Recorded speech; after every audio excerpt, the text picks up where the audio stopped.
오늘 부산을 갑니다. 한동훈 비대위원장이 1박 2일 일정으로 가고요. 일단 전국 순회 행보 중에는 이렇게 가서 하룻밤 자는 게 처음이기도 하다 보니까 좀 이례적인 행보라고 주목을 받고 있는데 부산이 지역구셨고 부산 민심 잘 아실 것 같아서 좀 여쭤보면요. 지금 엑스포 불발 이후에 사실 좀 흔들리고 있다 이런 관측들이 많잖아요. 그래서 한동훈 위원장이 좀 공을 들이는 게 아니냐 이런 얘기가 있는데 그런 걸로 좀 해석할 수 있을까요? 엑스포 유치 실패에 따른 시민의 허탈감이 굉장히 큽니다. 네. 그래서 그걸 위로하기 위한 그런 제스처다라고 볼 수 있고 또 부산이라는 정치 지형이 과거에 노무현 대통령 그리고 문재인 대통령 이 탄생한 그런 지역입니다. 그래서 그 세력의 위력이 상당히 남아 있는 그런 지역이기 때문에 네. 호락호락한 지역이 아니다는 점을 말씀드립니다. 예. 지금 국민의힘 내부에서는 사실 부산에 출마하겠다라는 인사들이 엄청 많이 이름이 오르내리고 있어요. 그러다 보니까 일부 현역 의원이 있는 지역구에 가겠다라는 경우도 생겨서요. 너무 양지로만 가는 거 아니냐는 비판이 나오는데 거기 이런 지적에 대해서는 좀 어떻게 보셨습니까? 뭐 인물이 많으면 좋은 일인데 네. 그 인물에 대한 평가를 누가 할 것인지 예.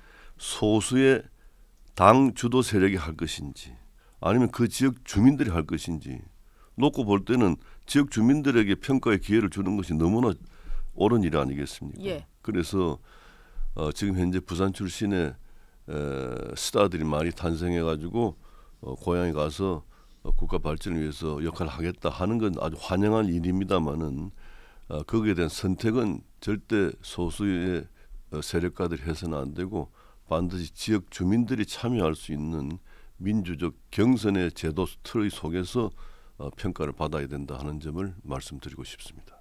지금 뭐 구체적으로 좀 지역을 좀 얘기를 하자면 뭐 출마 선언한 사람도 있으니까 뭐 장해찬 청년 최고위원 같은 경우는 수영에 나가겠다라고 하고 뭐 주진우 전 비서관 같은 경우는 해운대 하트경 의원이 좀 비우고 나온 그 지역구 얘기도 좀 나오는 것 같은데 어쨌든 누가 가더라도 공천관리위원회에서 특정인을 염두에 둔 뭐 전략공천이든 단수공천 할 게 아니라 모두에게 공평한 경선 기회를 줘야 된다 이런 말씀이신 우리 거죠? 국민의힘이라는 정당은 선거를 위해서 존재하는 것이고 선거에 이기기 위한 경쟁력이 있는 후보를 공천하는 것이 공당의 공천입니다. 예. 사천이 아니고. 예. 그리고 우리 당헌 당규에 분명히 상향식 공천을 하도록 되어 있습니다. 네. 이것을 지켜야죠.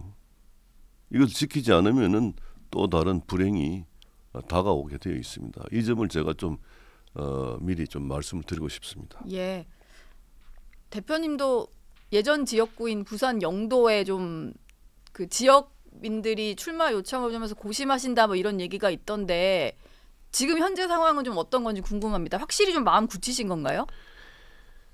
제가 스스로 불출마를 결심을 했다가 다시 마음이 변하고 있는 것은 아까 말씀드린 대로 우리 정치가 너무나 크게 타락하고 있고 예. 또 국회가 정말 지금 국제 정세라든지 우리나라에 처해진 상황이 여러 가지 지금 위기 요인이 많지 않습니까? 그래서 국회에서 그런 거에 대해서 국가의 미래에 대해서 걱정하고 또 미래 비전 경제가 제일 중요하기 때문에 어떻게 하면 우리 경제가 다시 한번 도약할 수 있을 것인가 하는 거에 대해서 집중 논의하는 그런 장이 되어야 되는데 허구헌날 지연 말단적인 문제로 저급한 말싸움이나 하고 또 범법자를 보호하기 위한 방탄국회를 갖다 연이어서 하고 또 민주주의라는 게 합의 민주주의, 수기 민주주의가 성숙한 단계의 민주주의거든요. 예. 그런데 뭐 모든 것을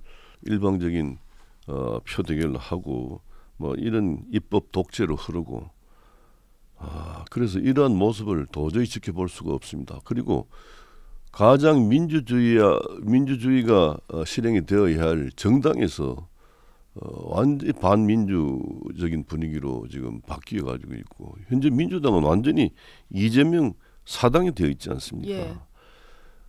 그동안 우리 정치권의 뭐 그 과거를 갖다 뒤돌아 보면은 모든 것이 잘못된 공천 제도에서 오는 문제입니다. 이길 수 있는 선거도 공천을 잘못해가지고 선거에 지고 당은 분열이 되고 네.